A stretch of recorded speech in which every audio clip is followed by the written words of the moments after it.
વૈશાખ સુદની મોહિની એકાદશીની વાર્તા। યુધિષ્ઠરે પૂછ્યું, હે શ્રી કૃષ્ણ, વૈશાખ સુદની એકાદશીનું શું નામ છે? તેનું કેવું ફળ છે? તેનો કેવો પ્રકાર છે તે કહો। ત્યારે શ્રી કૃષ્ણએ કહ્યું, હે યુધિષ્ઠર, રામચંદ્રના પૂછવાથી વશિષ્ઠ ઋષિએ જે કથા કહી હતી તે કથા તમે સાંભળો।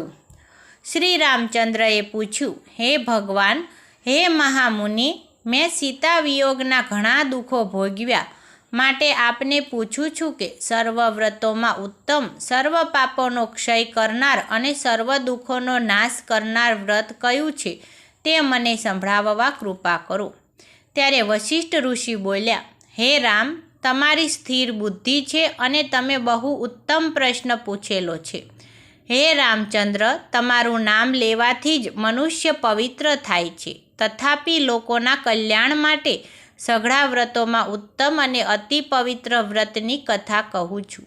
હે રામ, વૈશાખ સુદની એકાદશી, જે મોહિની નામની એકાદશી કહેવાય છે, તે સર્વ પાપોને હરનારી છે, માટે એકચિત્ત થઈને સાંભળો। સરસ્વતીના મનોહર કિનારા પર ભદ્રવતી નામની નગરી છે। તેમાં ધૃતિમાન નામના રાજા રાજ્ય કરતા હતા। રાજા ધૈર્યવાન અને સત્ય પ્રતિભાવાળા હતા। આ નગરીમાં ધનપાલ નામે વાણિયો રહેતો હતો। તેને પુણ્ય કર્મમાં તત્પર, વિષ્ણુ ભક્તિપરાયણ અને શાંત હતો। તેણે ધર્મશાળા, અન્નક્ષેત્ર, પરબ, તળાવ અને બગીચા વગેરેનું નિર્માણ કરી ધર્મના કાર્યો કર્યા હતા। તેને સુમના, ધૃતિમાન, મેધાવી, સુકૃતિ અને ધૃષ્ટ બુદ્ધિ એ નામના 5 પુત્ર હતા। તેમાંથી ધૃષ્ટ બુદ્ધિ મહાપાપી અને વ્યભિચારી હતો। દેવ, અતિથિ, વૃદ્ધ, પિતૃ, બ્રાહ્મણ આદિ કોઈને માનતો ન હતો। સદા મદિરા પાન કરતો અને વૈશ્યાલયમાં ફરતો।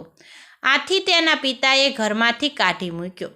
ત્યાર પછી ધૃષ્ટ બુદ્ધિનું તમામ ધન ઘરેણાં ખાલી થઈ જતાં વેશ્યાઓએ પણ તિરસ્કારપૂર્વક તેને કાઢી મૂક્યો। હવે ધૃષ્ટ બુદ્ધિ વિચાર કરવા લાગ્યો કે હવે હું કયા ઉપાયથી જીવી શકીશ। આવી ચિંતાથી શહેરમાં ચોરી કરવા લાગ્યો, પરંતુ રાજાના માણસોના હાથમાં તે પકડાઈ ગયો, પણ તેના પિતાની મોટાઈથી તેને છોડી દીધો। આવી રીતે આ દુરાચારી ઘણીવાર પકડાયો અને છોડી પણ દેવાયો, પણ અંતે તેનો ઉપદ્રવ વધવાથી પકડીને બેડી પહેરાવી દીધી અને શારીરિક દંડ આપી રાજાએ દેશ પાર કાઢી મૂક્યો। તેથી ઘોર જંગલમાં હરણ, ડુક્કર વગેરેને મારીને નિર્વાહ કરવા લાગ્યો। પશુઓ અને પક્ષીઓનો પણ શિકાર કરતો હતો।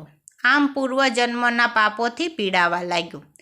એક દિવસ કોઈ પુણ્યોદયથી કૌંડિન્ય ઋષિના આશ્રમમાં જઈ ચડ્યો અને ગંગામાં વૈશાખ સ્નાન કરી ઊભેલા ઋષિરાજની પાસે ગયો। ઋષિના વસ્ત્રોના છાંટા તેના પર પડવાથી તેના સઘળા પાપો નષ્ટ થયા। તેથી તે હાથ જોડીને ઋષિને કહેવા લાગ્યો, હે મહારાજ, મેં જન્મથી પાપો જ કર્યા છે। મારી પાસે ધન ન હોવાના કારણે ખર્ચ વિનાનું પાપોનું પ્રાયશ્ચિત કહો। ત્યારે ઋષિએ કહ્યું, તારા પાપોનો ક્ષય થાય તેનો ઉપાય ધ્યાન દઈને સાંભળ। વૈશાખ શુક્લ પક્ષની મોહિની નામની એકાદશીને દિવસે વ્રત કરી ઉપવાસ કરવાથી મેરુ પર્વત જેવડા મોટા પાપો પણ નષ્ટ થાય છે। આવી રીતે કૌંડિન્ય ઋષિના વચનો સાંભળી ધૃષ્ટ બુદ્ધિએ વિધિપૂર્વક વ્રત કર્યું। તેથી પાપોનો નાશ થવાથી અવલૌકિક શરીર ધારણ કરી ગરુડ પર બેસી વૈકુંઠ ધામમાં ગયો। હે રામચંદ્રજી, આવી રીતે અજ્ઞાન અને મોહનો નાશ કરનારું મોહિની વ્રત છે। ત્રણેય લોકમાં આ વ્રતથી ઉત્તમ બીજું કોઈ પણ વ્રત નથી। યજ્ઞાદિ કર્મો, તીર્થ, સ્નાન કે દાન કોઈ પણ મોહિની વ્રતના 16મા ભાગની તુલના કરી શકે તેમ નથી। હે રાજન, આ કથાનો પાઠ કરવાથી અથવા શ્રવણ કરવાથી 1000 ગૌદાનોનું પુણ્ય પ્રાપ્ત થાય છે। આવી રીતે કૂર્મ પુરાણમાં વૈશાખ શુક્લ પક્ષની મોહિની એકાદશીનું મહાત્મ્ય કહેલું છે। જય શ્રી કૃષ્ણ।